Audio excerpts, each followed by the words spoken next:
It's time to be woke. Take off your shades, it helps see through the smoke. Cause the wicked hide behind the cloak. And if you stay in the mist, you gon' be soaked. So listen up, cause this hair of the dog. What's real, what ain't? Is this the fog or smog? Cause there's a difference when you breathe it in. So don't let the corporate media take you for a spin. This that morning show, they put you in the know. So I hope that you ready, cause all we do is go, go, go. Yeah, come get your info, you gon' be like, whoa. Hair of the dog, we bout that, ayy. We in the zone, we out here, yeah. Spitting the facts. Good morning, everyone. Welcome to Hair of the Dog. I'm Andy Kennedy. Thank you very much for joining us this morning. It is a fine Wednesday morning. Not sure why, but anyways, we are going to be doing a deep dive into bad acting companies and the unions that are fighting them.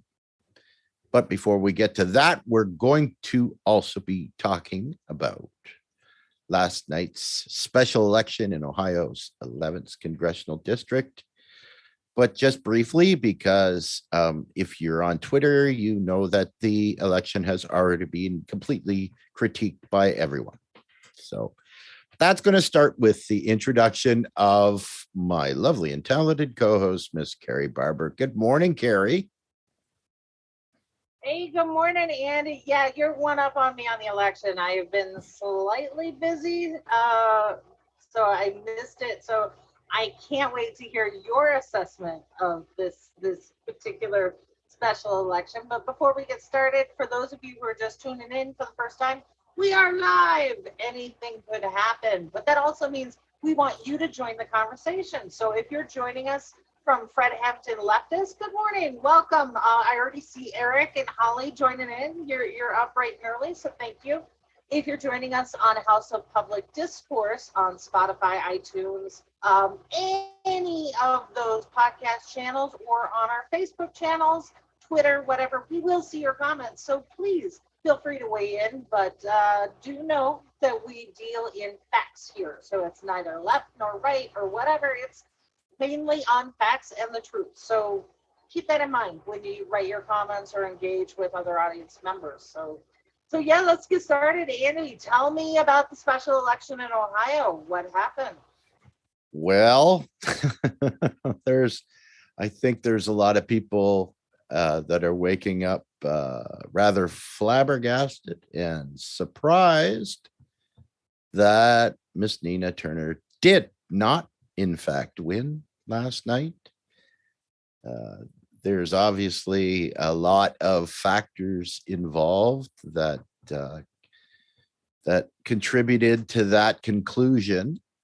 And it's funny because I forget I think it was Dave Wasserman on Twitter who basically said, "I've seen enough. I'm calling it for Chantel Brown."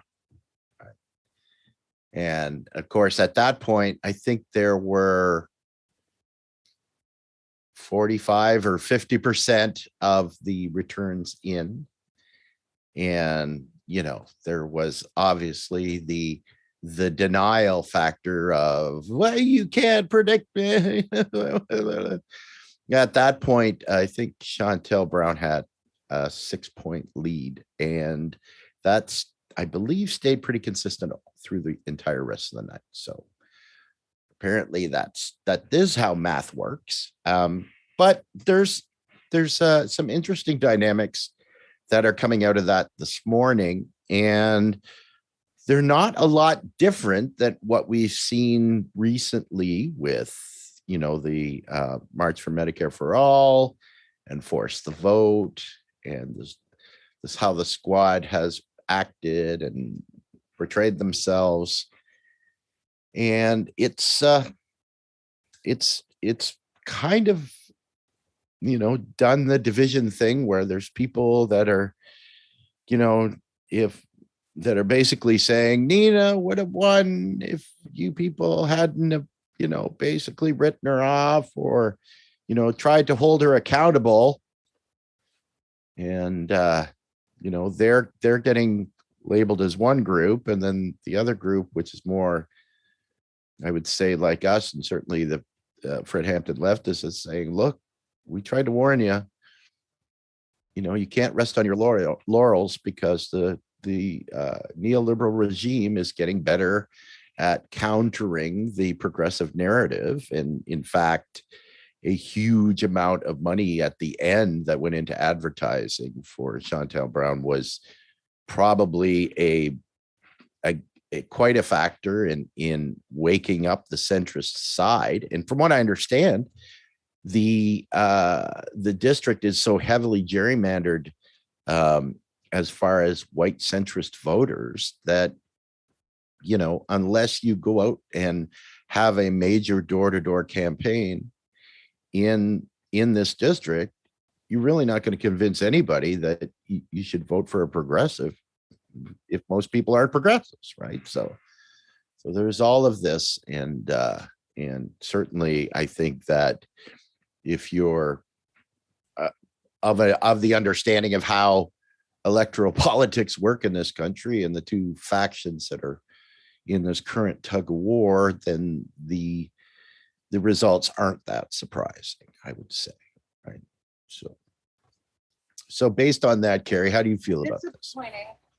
Well, I'm reading some of the comments that came in. So Sand Queen, good morning. And I really like this comment. She says, I'm assuming it's this she, forgive me on the pronoun, but she says, Nina, oh goodness, it just went on me.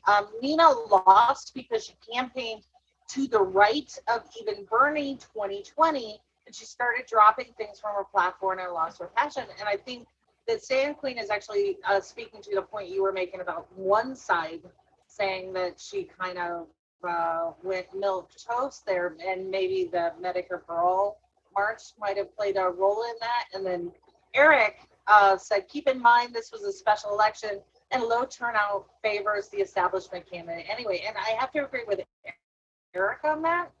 But I'm going to go back to last week when I talked about who was donating, and we had two major Jewish pro-Israel groups backing Chantal Brown. And I pointed out demographically that in Cleveland, it is the largest population of self-identified Jewish community there in that district. So that was a real strategic play, I think. So if you are able to convince voters that progressives don't like Israel and they want to pull back on support for Israel, that's an easy get. And we know that people who tend to vote will vote in a special election. The problem is with progressives, and there are many problems with us progressives, but one of them is we check out of the electoral politics. We check out of the process and we abdicate our own power. And we've seen this with some of our colleagues on the left, the punditry that says check out, it doesn't matter, whatever. Here it mattered. So you had one side who has reliable, tried and true voters. It doesn't take much to motivate them and get them to the polls. But on the other side, you have kind of people like Sandquin said, who are a little disillusioned, maybe more cynical, and not always good, reliable voters. So how do you win elections? Basic premise. How do you win elections? Get more votes. That's it. So yeah, Andy, I think you're right. Your commentary about it's kind of divided. It's just two different perspectives. Michelle Grant, you're snarky as hell this morning, and I love it. Michelle says, did Nina hire Jeff Weaver? I don't know, but yes, the implications of that are, yeah. Yes, she did. Yes, the dream weaver. Yeah. Well, and that's a whole elevation of this conversation, right? Where we talk about, there's a whole shit ton of us out there that want progressive policies, and we want our elected officials to act a certain way, and they feel that they don't need to, that they're going to work behind the scenes and, you know, the Bernie style, and hope and pray that Nancy allows them to speak at some point and whatever, right? Like, a lot of people feel that way, whether that's correct or not. I'm not critiquing that. I'm just saying that, you know, perception is reality, obviously. So if you're going to call yourself progressive and be progressive, then we want to hear the progressive side, right? When you're campaigning, it's not enough that you're in a heavily gerrymandered centrist area and you're going to change your messaging to water it down to get more votes so you can get elected. That's not the way it should work. And I think that's what makes progressives gun shy about voting for her, is because no. We're seeing that in real time, right? We don't want you to water down to, in a Joe Manchin style, Republican light style of, well, you know, I want to get reelected, so I'm not going to go too far from the center or from the right because then I won't get reelected. That's not the way it works, right? If you've got a specific set of policies and you want them to be implemented in the government, you represent that. And you go out there with yourself and your army of people and you convince people why that's a good thing. And that wasn't what we saw, right? And I think ultimately the voters, you know, decided on that basis. Of course, there was an inundation, as you said, Kerri, of money on the centrist side, which there usually is, and a bunch of a huge mailing effort. Apparently, I guess some people in that district have sent in photos of these mailers that we're getting from the Chantal Brown side that were, you know, it was quite extensive how much they were getting.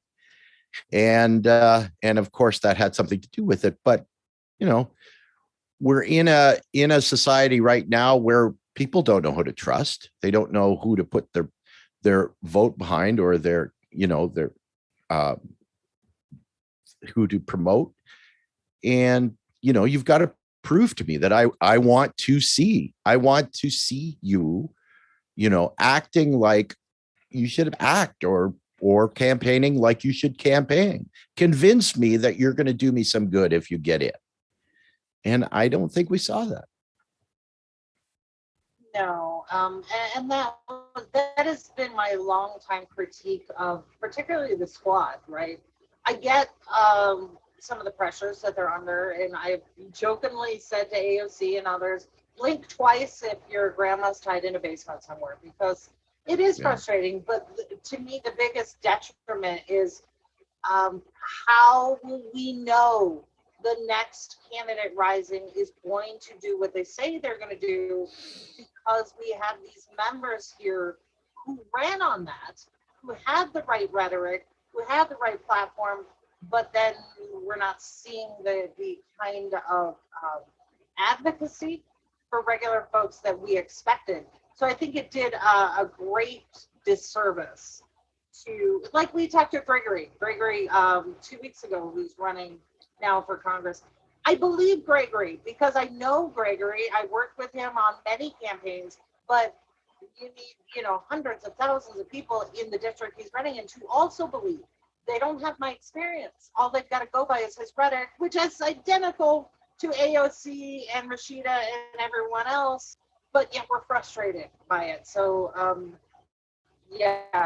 I so, question came in from Michelle. Michelle said, did Nina attend a Medicare for All rally on the Saturday? And answer is, Michelle, no. She didn't. I think she made a strategic decision. She had AOC with her, and they had their own rally. Was that the right decision? You know, you could play it either way. There were only 2 members of Congress that showed up to those rallies. One was my own in New Mexico, brand new Congresswoman, and then the other one was, as we know, Cori Bush. So that was it. All 435 members of Congress, there were 2 that showed up, and Nina did not. So yeah.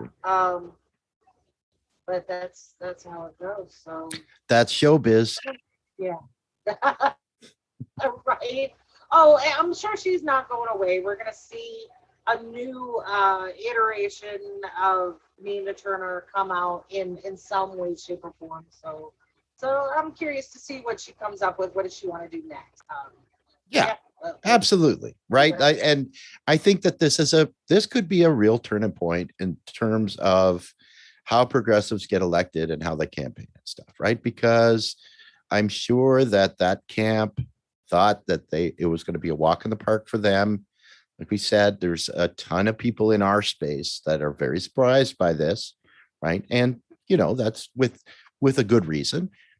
But again, we're going to tell them, look, this we've been trying to elect progressives for a while now, and all we have to do is look back to last year when during the election we saw that if you ran on a Medicare for All platform, right, you were going to get elected, and if you didn't, you weren't. And so that's very telling, right? Yeah. So we're going to say now, look, you've got to not only talk the talk, but you have to walk the walk as well. We want to see it. We're not going to just elect people based on the fact that they, I haven't taken any PAC money. Well, okay. What have you done for me lately? Right. Yeah. Yeah. Oh, I agree. Absolutely. So, and I think part of the clue comes in with the pragmatic progressives, that new moniker that came out that is trying to replace third way Democrats, which is Republicans. So I think that if you're a progressive, a true progressive running, and you're not paying attention to the rhetoric that's coming out about pragmatic progressives, you will not be successful, because what they're trying to do is pivot the mind share to say that we who are asking for, just life, just can we live, that we're extremists, and the pragmatic progressives are the ones who are incrementalists and how we pay for it, all of that. So, yeah, if you're a rising candidate, you're supporting a rising candidate, please bring that up at your team strategy meetings. You've got to have a good message to counter that, or it's not going to work. And they got to stop hiring Jeff Weaver. Jeff Weaver needs to go out to pasture. Absolutely. Yeah, I don't know why they thought that would work. Oh, well. He must be charismatic or something. So I don't know. I don't know where that decision comes in. But all right, so let's switch to unions this morning. First, I'm going to give a shout out to the Frito-Lay workers in Kansas. They were on strike for 20 days. And if you saw why they were striking, it was this heroic, okay. So when I was a kid in school, we were assigned The Jungle by Upton Sinclair. And it was all about the meatpacking industry and child labor laws and all of this. What they were saying was happening at this Frito-Lay plant was almost identical, like no time off. They call them suicide swing shifts. It was just the fact that they are allowed to get away with this in this day and age is unbelievable. But when you start to peel back the laws about, can your employer work you up to 72 hours without, time off? And the answer is yes. Yes, they can. They can. That is perfectly legal. And here these workers were having to do it. So this is where their union came in. So a union, for most people who don't really get it, you don't necessarily have to be part of a union that's a legal entity. A union can be just you and your coworkers who get together in solidarity. This is kind of a concept that progressives lack a little bit. This means that if somebody offers me a better deal to sell out my neighbor, my answer is always going to be no, because I'm allied with my neighbor. And that's the way that unions are supposed to work, and that's where part of the strength comes in. The other part of the strength is, obviously, if you're part of a bigger union, then you have your own legion of lawyers and people who can take the fight to them, your boss or whatever, in the legal framework. So you get two sides of the same coin. So let's talk about where this right comes from. This is a constitutional right. So Andy, if you would please, this is the first Just before we start with on that path for a second, Kerri, just wanted to mention that thank you very much, Aspen Followed, for the super chat. And she posted that she Googled the meaning of our show name and said very fitting. I'll assume the hair of the dog reference to the only real hangover cure. We'll leave it at that. The other part that made sense about that name for a show was that when Kerri and I decided we were going to do this, we both had 2 dogs each, right? So it ended up, and I believe when this show started out, Kerri, she's just recently moved to New Mexico. She used to live in Chicago, Illinois, and it was a rather regular occurrence that her one dog, Finn, would interrupt her. Right. And so the dogs were a big part of this show. So that was a fitting part of why we decided to name the show Hair of the Dog. And yeah, just a little FYI for that. So anyways. Yeah, well, thank you, Aspen. Yeah, and occasionally you will still hear the dogs barking. My dogs, anyway, because they're unruly, and I have to bribe them with cookies to get them quiet. So, yeah. But thank you, Aspen. Mm-hmm. So, all right, constitutional rights. So, for those who are keeping score, you're going to look under the Constitution, under the Bill of Rights, the amendments, and this will be your 5th and your 14th. The 14th is really the big one because this is when, throughout history, precedents had been set. So you have, and I put up one of the court cases, one of the foundational court cases where it went to the Supreme Court. And this all started with contract law. So in the case of the U.S., we have all been about agreements and contracts. So we have won a great number of our rights through contract law, and this is one of them. So the ability to organize. So there's a caveat in this one that I want to call out. And so for you right to work folks, this is where your carve out caveat comes from. But for those listening on the podcast, 14th Amendment and the Supreme Court Justice Bradley, in the ruling of the slaughterhouse cases, which is, if you're into law at all, go read the slaughterhouse case because this happened in New Orleans. And what they did was the local government tried to make a rule where no one could slaughter an animal larger than, I think it was 20 pounds, in the slaughter district except for this one company. So they were elevating the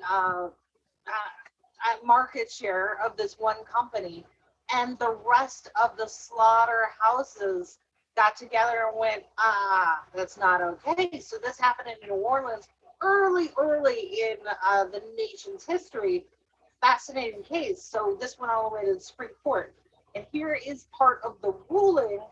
The majority ruling by Justice Bradley reads, the liberty mentioned in that 14th Amendment means not only the right of the citizens to be free from the mere physical restraint of his person, as by incarceration, but the term is deemed to embrace the right of the citizen to be free in the enjoyment of all his faculties, to be free to use them in all lawful ways, to live and work where he will, to earn his livelihood by any lawful calling, and to pursue any livelihood or a vocation, and for that purpose to enter into all contracts, the word contracts, which may be proper, necessary, and essential to his carrying out to his successful conclusion the purposes above mentioned. So, for right to work, if you're looking at this going, well, then how the hell does right to work, all of these laws, how are they even legal?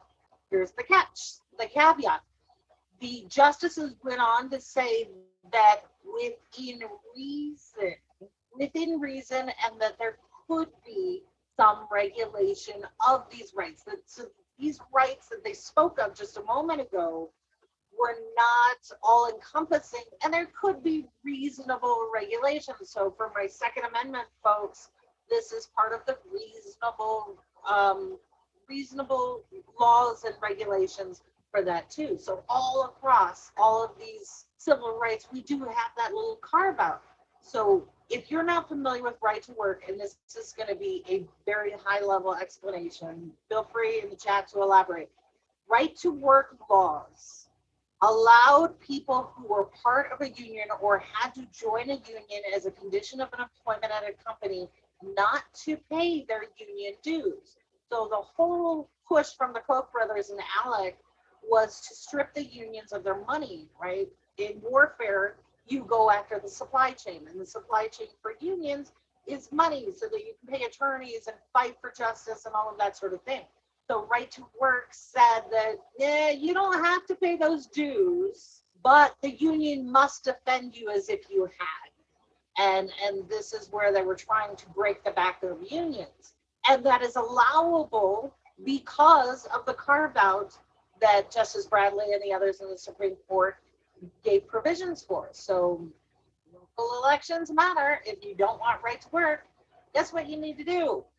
Vote. Yes, absolutely. So, we've seen that. And if you want proof of that, and you understand your history of neoliberal politics, the very first politician that was able to accomplish this was Maggie Thatcher in England.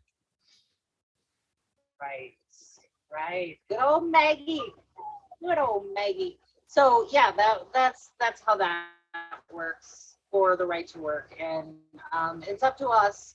If you don't want right to work, you can get rid of it in your state. You absolutely could. So now that we know what's going on. So all right. So I was caught off guard by this Alabama coal workers strike because I didn't know it had been going on for a couple months. I was like, wait, I didn't see this in the news. I didn't see a headline. What is going on? And I don't want to take credit from a journalist who has been busting her ass from day one. So I do want to call out Kelly Kim, and I posted her information on the social media, all of the pieces that go with this, and it's in the comments right now on all of our YouTube channels. Please go follow her because this woman has been busting ass. She's been on a number of different big publications, and she's been on a couple news programs. She's the only one that I could find that was actually talking about this and covering it credibly. So she goes by Grim Kim on YouTube. Please follow her. She's got this beautiful thread to explain the beginning, middle, and hopefully what will be the end of this particular struggle and why it applies to you. So shout out to Kim. You're doing a fantastic job. Keep it up. So this is the next slide, Andy, if you don't mind. Alabama striking workers. So I pulled out some really high level pieces that you need to know about. Why are they striking? And to me, this is, I don't care that they're coal workers, because I said it on Friday in this tee-up for this particular program, and on Monday, it doesn't matter what they're doing, because right now, oh, by the way, even though we're trying to transition, we still use coal in a lot of different industries. Can't just flip a switch. So we need these people. We need them to be safe. We need them to be taken care of. We need all of these things to go into it, and that's where we're at. So yeah, ignore for a minute if it bothers you the work they do. Focus on the workers themselves and their families. So what I thought was interesting in Alabama, although it's a deep red state, very conservative, they are also strong union members, union families going back generations. So I think that this is an amazing story to me. And what they are fighting for is, the gist of it is, their original employer went bankrupt 5 years ago. And in comes Warrior Met, an Australian company who buys up all these mines and tells the miners, hey, we will go ahead and we'll bring back a lot of the workforce that had lost their jobs, but we need all of you who are going to come back to take this horrifically shitty contract. We're going to cut your wages. We're going to cut your benefits. We're going to cut all of these things. And we need you to pull yourself up by your bootstraps, tighten your belt so that we can become profitable. And after 5 years, when we get there, we'll renegotiate this and we're going to take care of you. So they signed. They went, yeah, okay, we'll suck it up.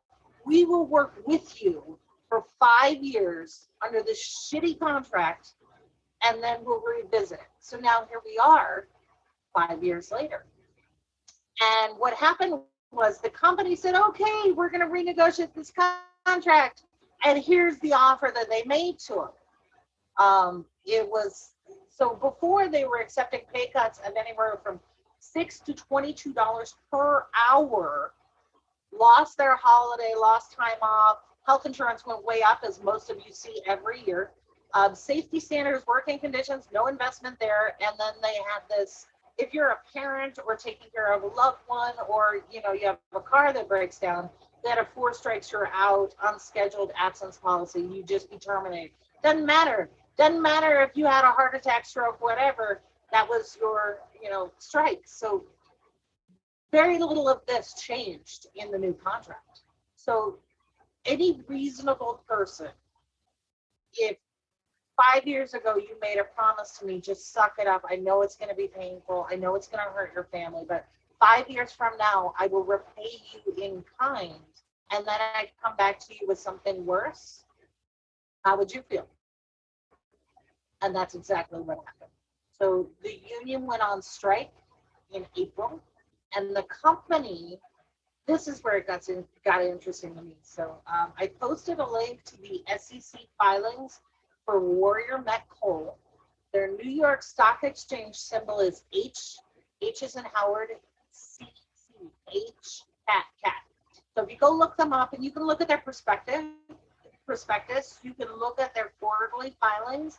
I pulled their SEC report from 2020, full year, and I read that, and I read their balance sheet and everything they said to the stockholders. So one of the quotes that I pulled out from Walter Scheller, CEO of Warrior Met, in their first quarter filing, he said, during the first quarter, we saw COVID-19 and the Chinese ban on Australian coal have a continued impact on both pricing and demand across the met coal industry.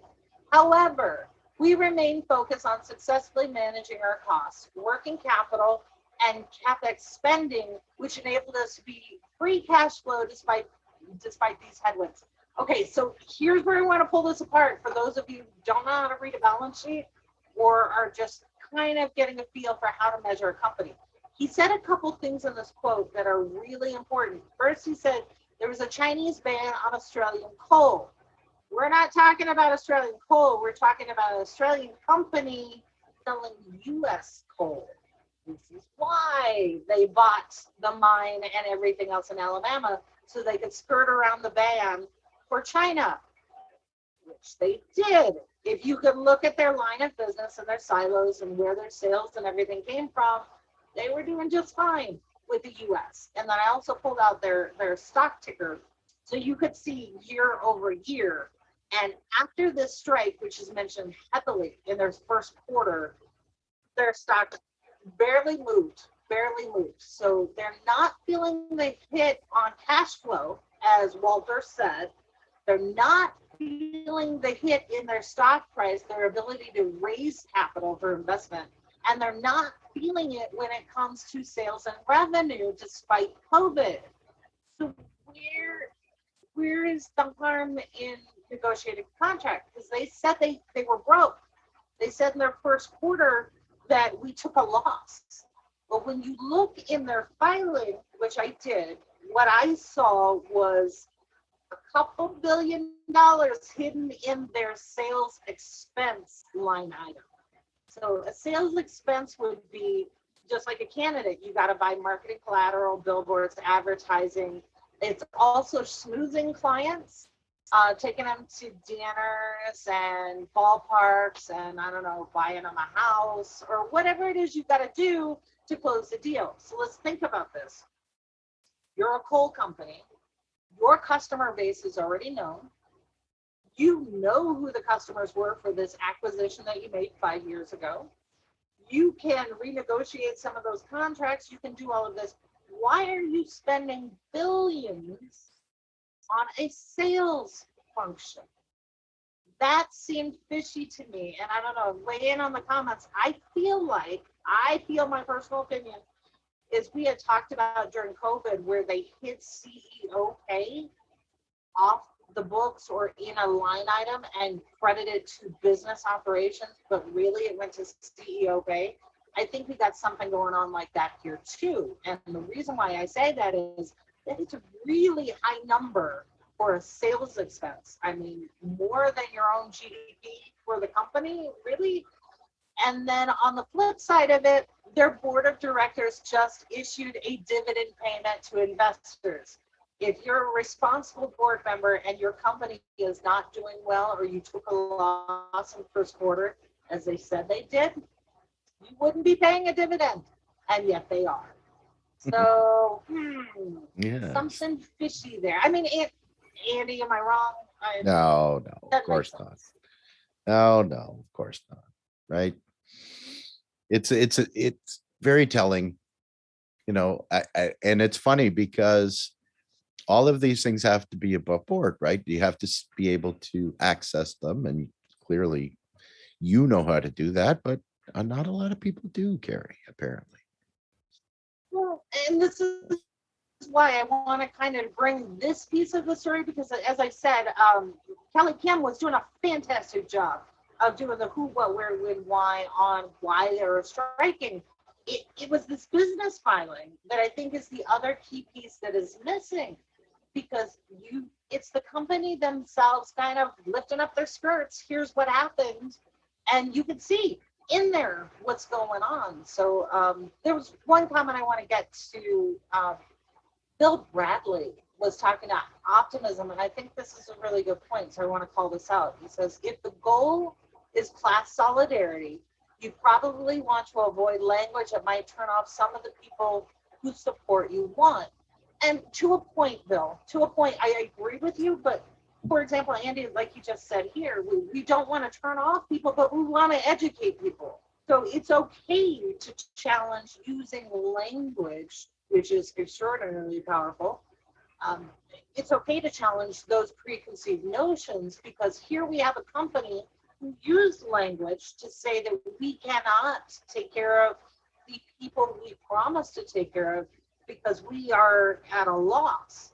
But when you peel back and you look at what's really going on, the words and language that they use, not necessarily accurate. It might be accurate enough to keep the CEO out of jail because of Bramley-Spiley acts, but it's not enough to hide billions in revenue and expenses. So there was one other point that I wanted to make about this particular company that I thought was interesting, is in their briefing, they also mentioned, and this is in the first quarter, that they got benefits of an income tax expense of $23.6 million in the first quarter.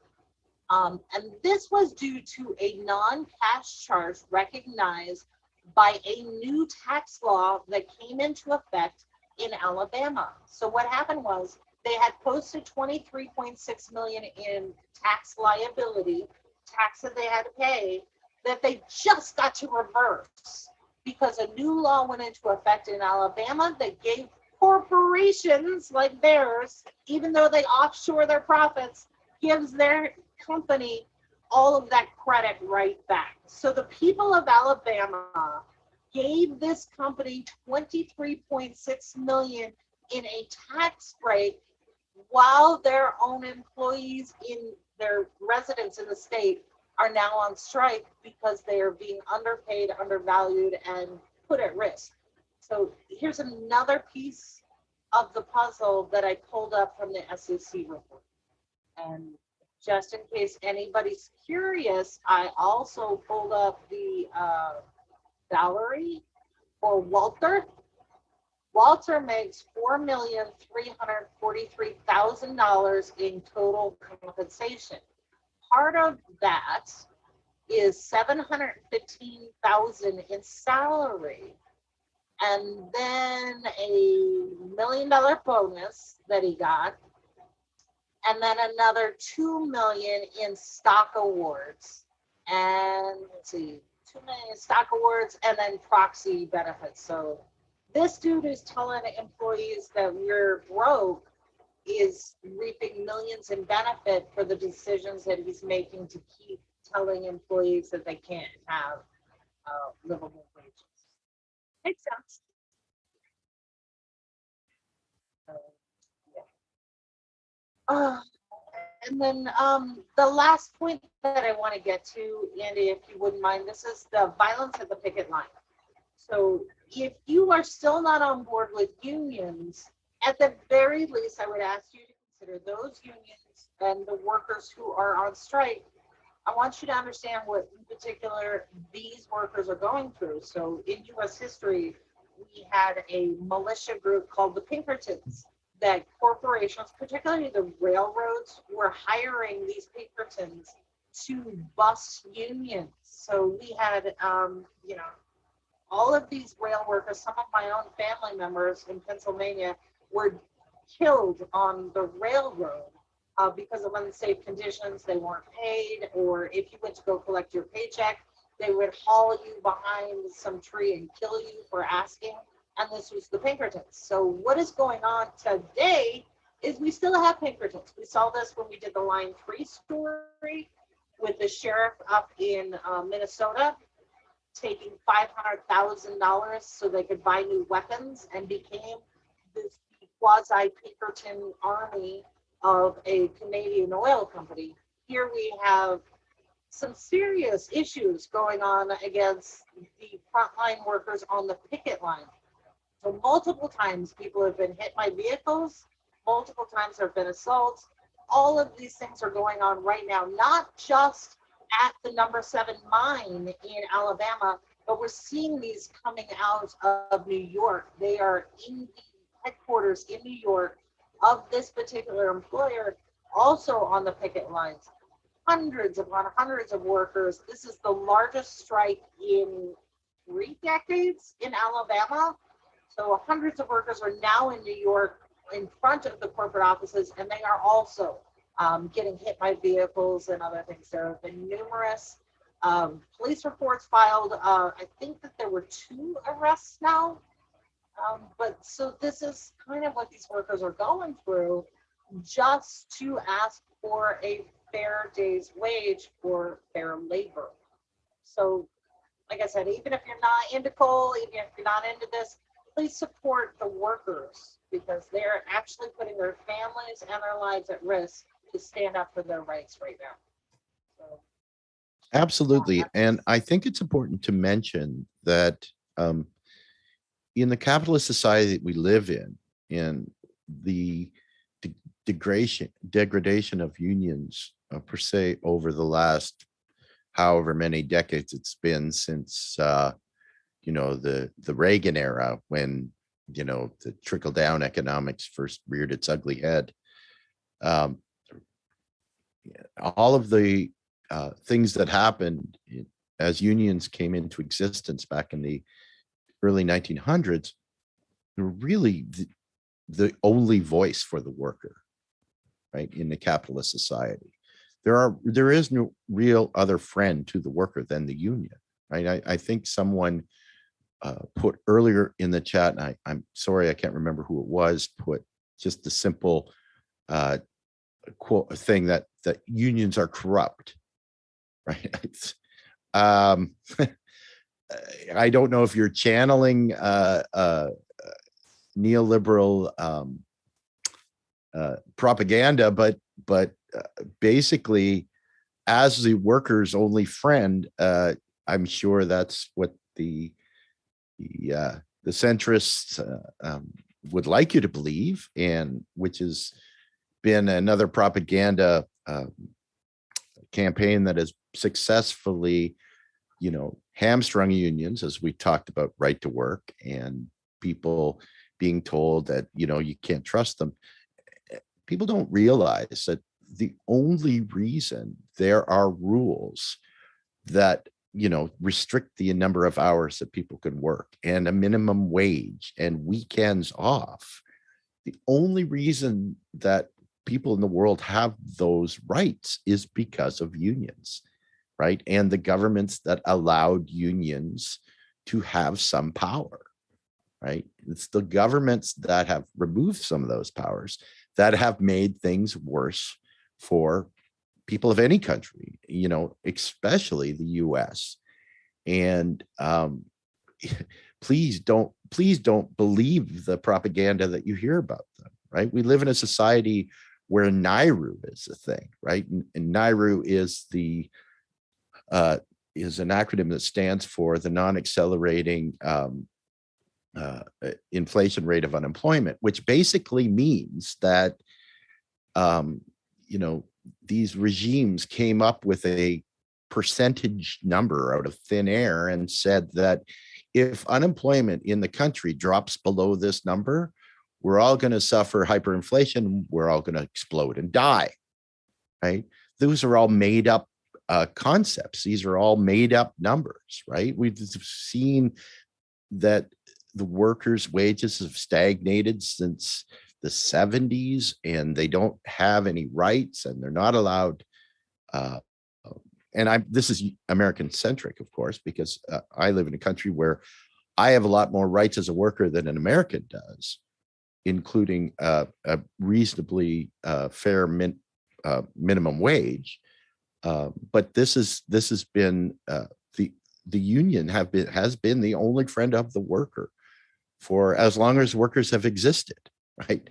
We can't believe the propaganda that says that the union is not your friend, because there is no one else.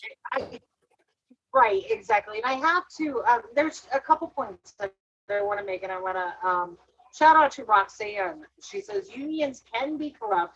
There are a lot of people who are finding that, and particularly in the political space, you will see the endorsement process in a union not necessarily follow the will of the membership. So yeah, we see that a lot. But Roxanne says unions can be corrupt, and the answer is for the members to vote the corrupt leaders out. And I gotta shout out absolutely to that, because here's my experience. I am a member of CWA's News Guild. It's a small independent journalist, or you can be a journalist. I sit in the meetings with editors of the New York Times, LA Trib, and then there's me, just this independent journalist.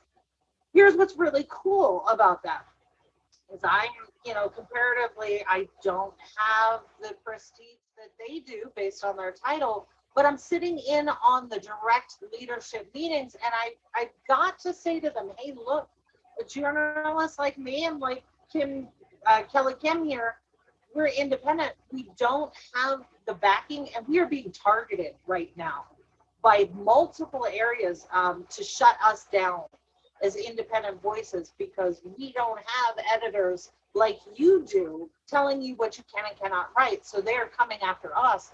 So I got to forward that to my union and say, let's develop a policy and a platform around that so that you can help protect me and everyone else.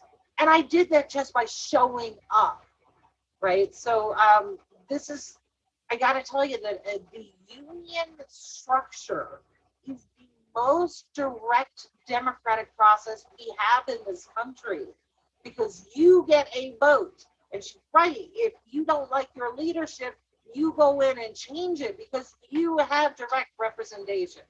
So if you hate your union, or you hate the way your union is endorsing candidates or forwarding policy or all of that, go in and change it. The second point I want to make is, when we talk about unity here in this country, like, again, this is Alabama where this is happening. And if you look at the striking union workers, they cross all cultural lines, they cross all demographics, all of these things. And I'm willing to bet that most of them don't agree politically with each other, but they are a brotherhood and a sisterhood. So you want unity. I may not agree with my, Trump-loving union member, but I know that he's got my back on this particular issue. So this is one of those areas where I don't think we really understand the power of being in that type of an organization, right? It's you're a Hell's Angels, but you're going to work every day. It's the brother and sisterhood taking care of each other. And that, I think, is a lesson. As we started out here talking about special election, that's a lesson for progressives, right? So maybe you said something shitty about the LGBT community 5 years ago, but today you're an advocate. You're still my brother, and I'm going to stand next to you, and we are going to fight for Medicare for all, right? And I have done this personally. Somebody who comes at me and says, "Well, this person said blah blah blah 10 years ago." I don't give a shit. Today they're here for Medicare for all. I will march with Satan himself for Medicare for all. That's the brotherhood. So that is my rant.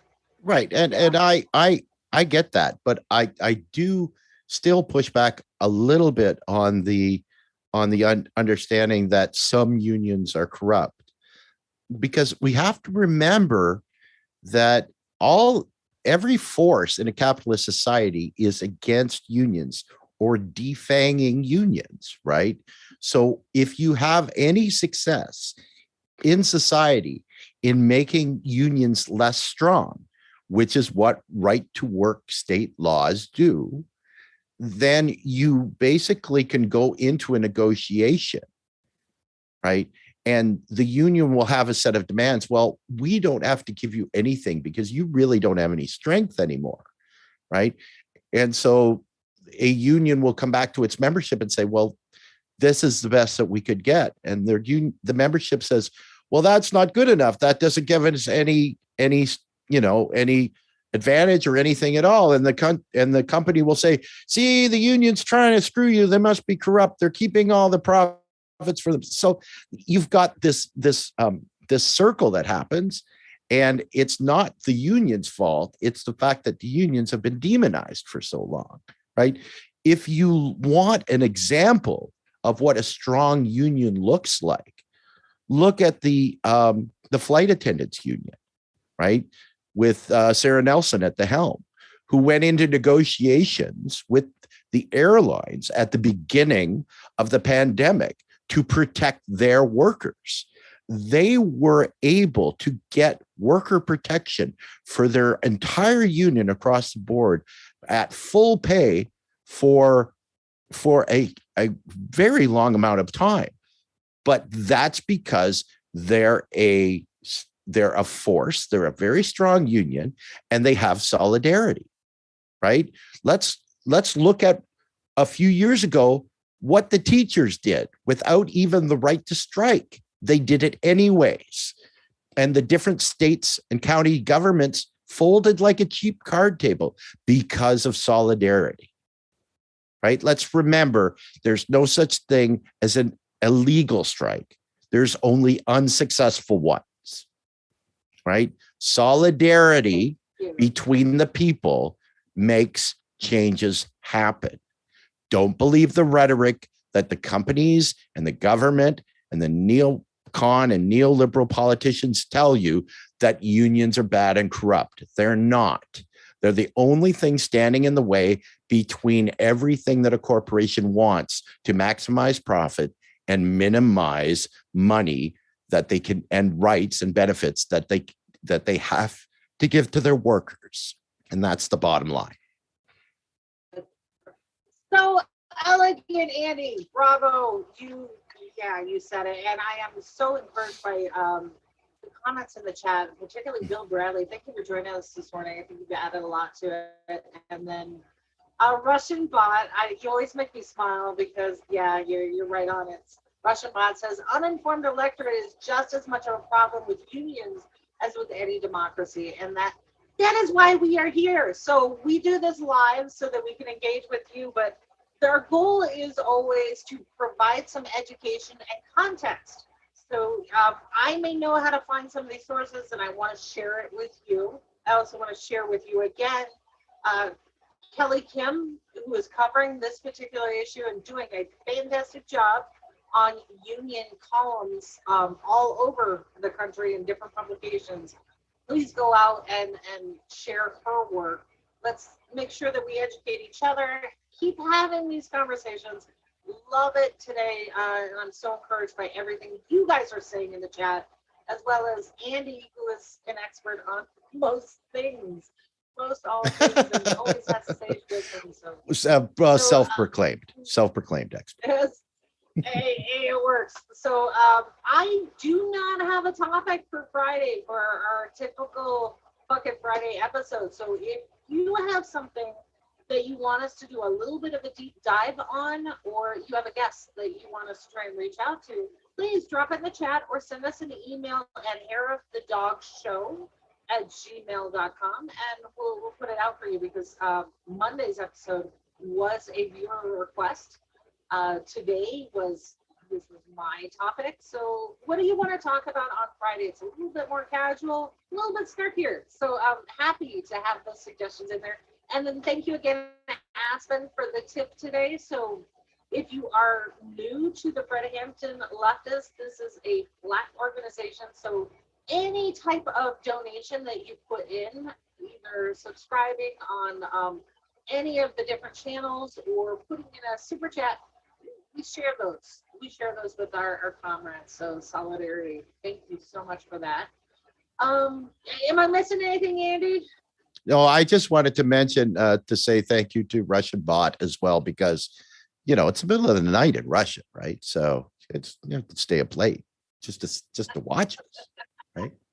But no, the chat was hopping today. I just wanted to again reiterate thank you to Bill and Aspen and Optimism and all the people that have been here for the entire show, like Eric, and it's we love the conversation in the background. Michelle, everybody, we really appreciate you, and when you come by and you share your thoughts with us, keeps us on our toes.